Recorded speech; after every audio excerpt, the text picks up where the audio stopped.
friends, welcome back to my kitchen.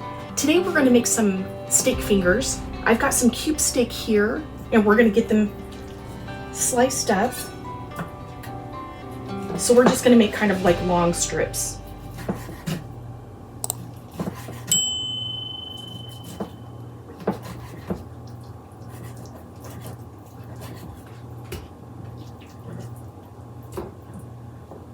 I've also got some carrots sliced up back here and some potatoes so we can have mashed potatoes and gravy with these steak fingers. And I need to get this burner going so it can be heating up. So I think I'm just going to have it on medium.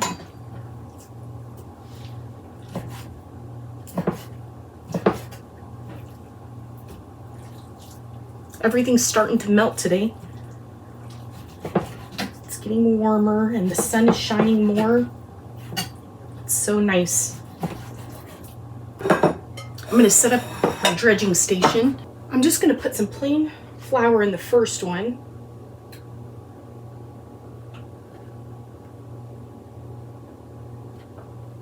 And I'm going to put some flour in here with some seasoning. I just guess on how much to put in, and it depends on how much meat that you have.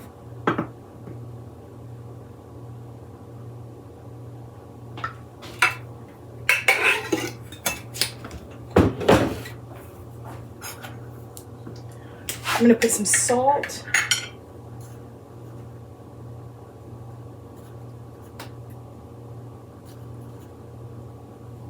And all of the seasoning, you can put any kind of seasoning you want in your dredge. I'm just eyeballing how much to put in of the seasoning, what looks good. That was salt and pepper, and I've got onion powder.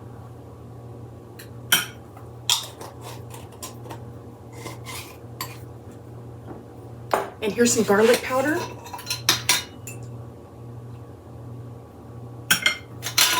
Oops.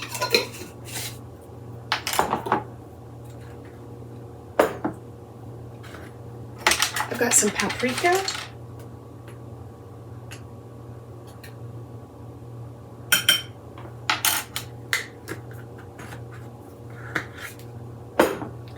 Oregano.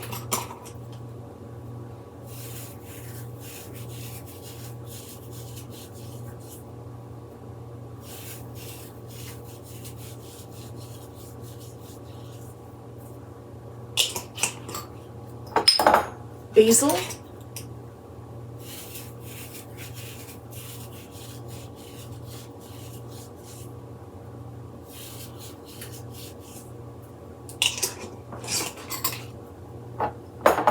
And some thyme.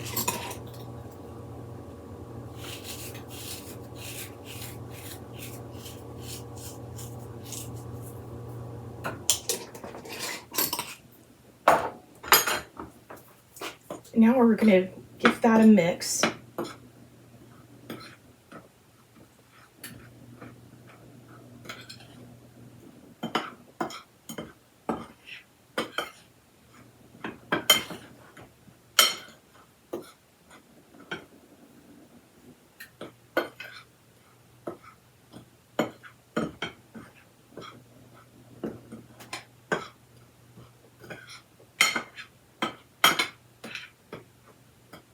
That looks pretty good.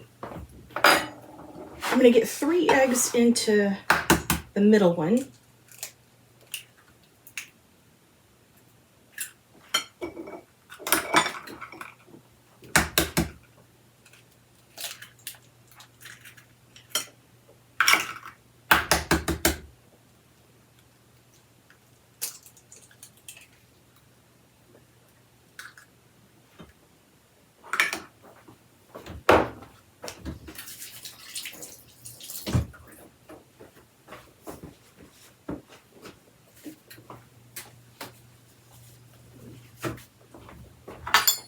Just going to break up those eggs and scramble them up a little.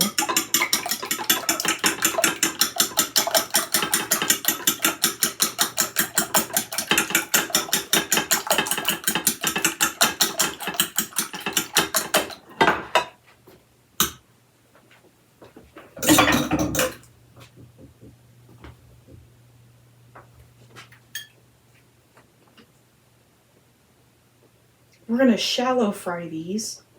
So I'm going to put a good amount, and I'm using avocado oil. And then you might need to put more avocado oil as you go, or whatever cooking oil that you choose. Okay. And we're going to go ahead and start our dredging. We'll dip it in the plain flour first, and then the egg.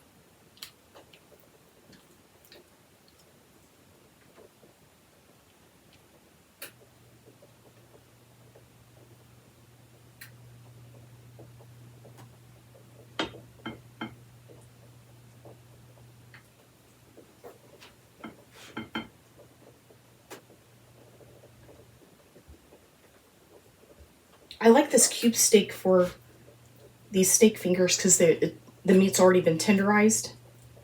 So it's really good and tender.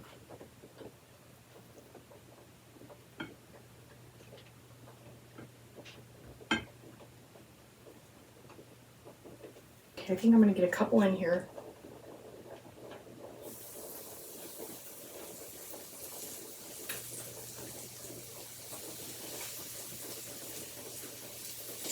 This is messy, but it's worth it.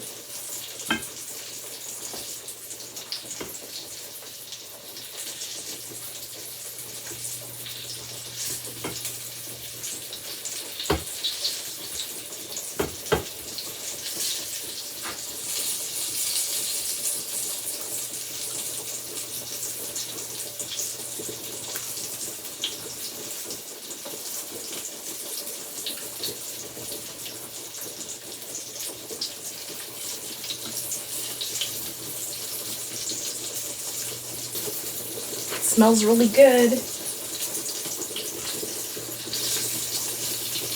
Couple more in here.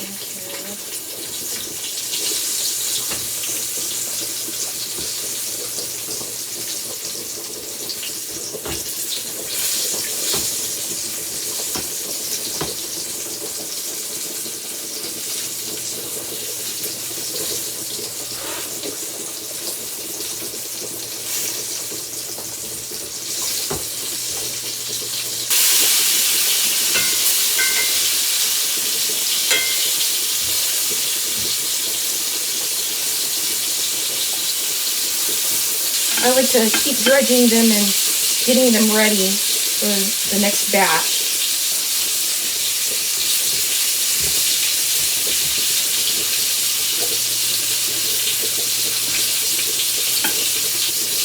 Hopefully I have enough of all this dredge stuff for the whole batch. I think I might. It might be close. I might need a little more egg.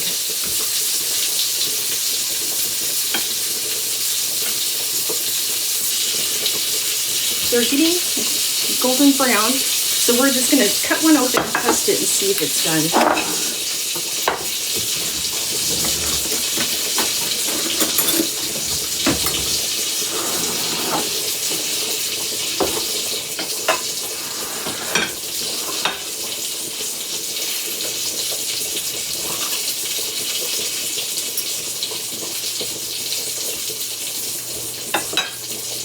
Yep, and that looks done. Okay, so we're going to get the ones that are done on this paper lined towel.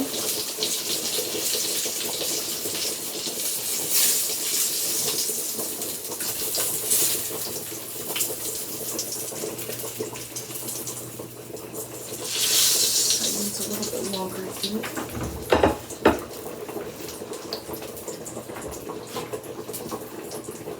I'm going to put a little more oil in there.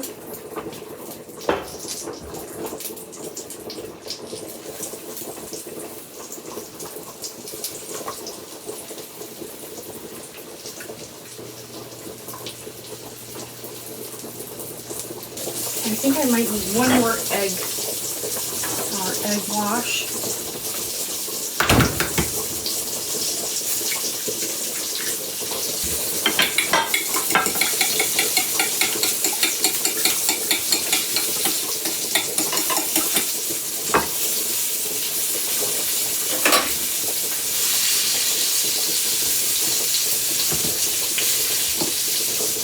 all of my oil tilts this way. So sometimes I like to tip the pan this way so these can get some oil on them too.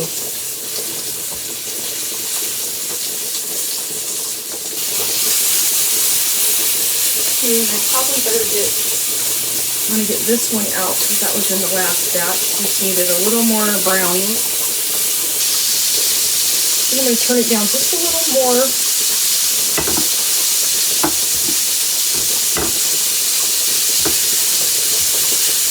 I think I might have just enough dredge.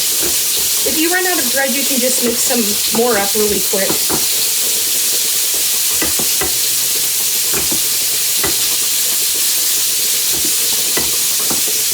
Yes, I'm gonna make it, guys. I have enough dredge.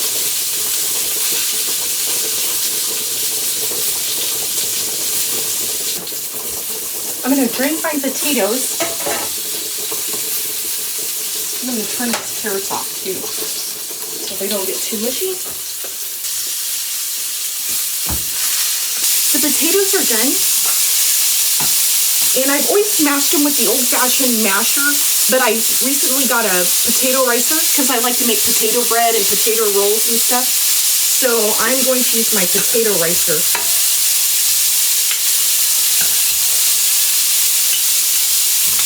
Just going to stick it in there.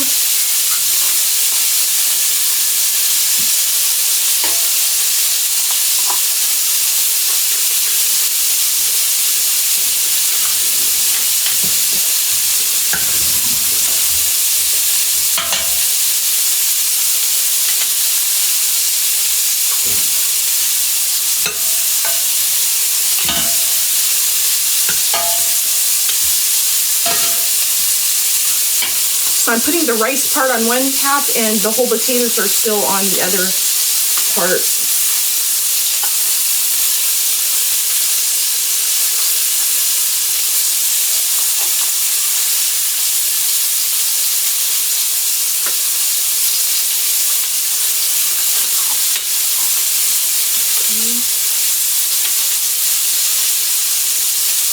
There is a little plate right here that has little holes in it, and it kind of wants to stick, but it still works really well. Okay, so see, there's the cooked part and then the rice part. So I'm just getting the potatoes that are not riced yet and sticking them in here. And squeeze them through. And then the little plate wants to stick. You can just get that off. Here's the little plate, and it just goes right back into that spot. It makes your potatoes really smooth. I really like this tool. You know, some tools you think you're going to use and you never use really that much, or they're too much of a pain, but I do like this one. For breads and stuff, it makes it really nice.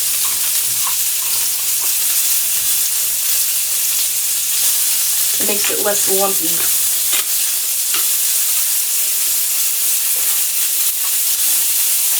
And I'm going to just check on these steak fingers.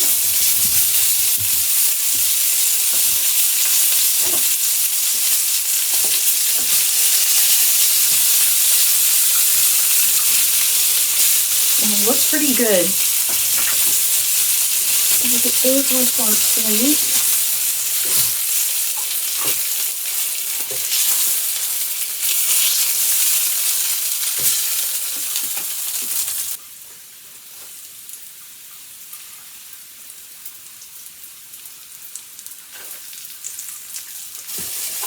And then I'll finish ricing the last of the potatoes up. I'm going to get some butter into our potatoes.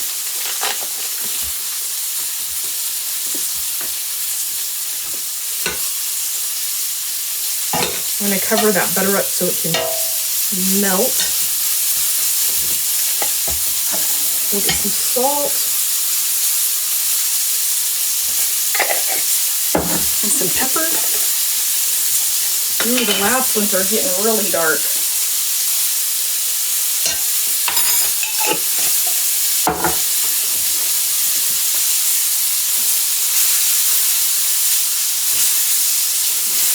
mix.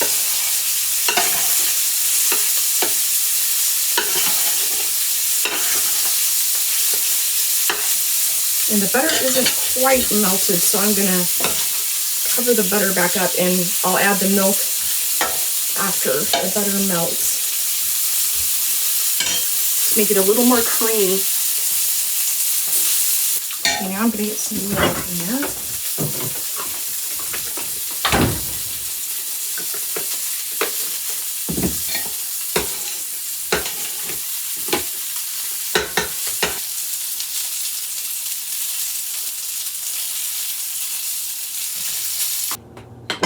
I've got some of my home rendered lard here, so I'm gonna get some of that in here and make a gravy.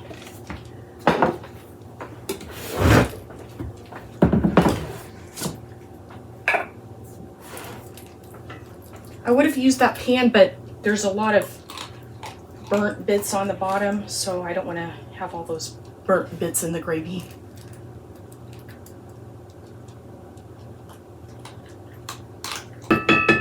Okay, and now I'm going to get some flour in here.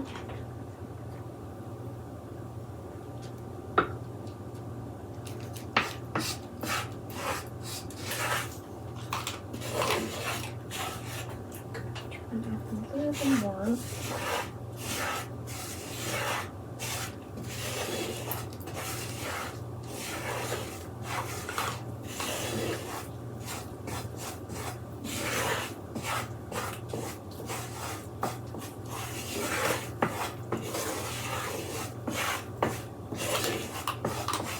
If your drippings don't get too burnt though, it is the best to use the drippings that you fried your stuff in. It'll have a really good taste, but mine was pretty burnt, so I don't want to use that for my gravy. Okay, now I'm going to get some milk in here.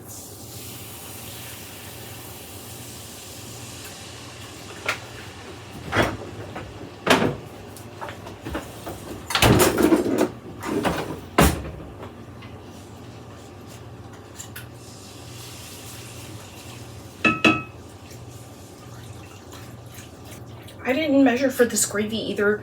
However much lard you use or drippings you use, you'll want probably an equal amount of flour. And I just eyeball it and then just eyeball the milk going in there too. And our gravy's starting to thicken up.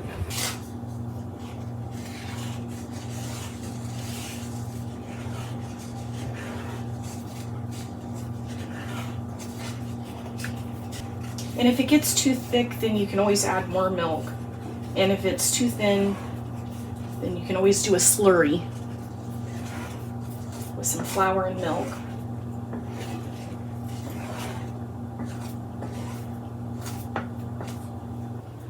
Here's our delicious steak fingers and our carrots and mashed potatoes and gravy. And I'm just gonna put a grinding of salt and pepper on top.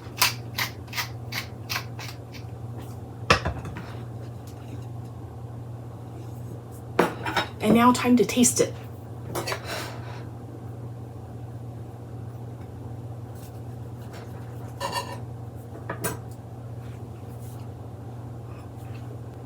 It's so delicious. I love steak fingers. And now our mashed potatoes and gravy.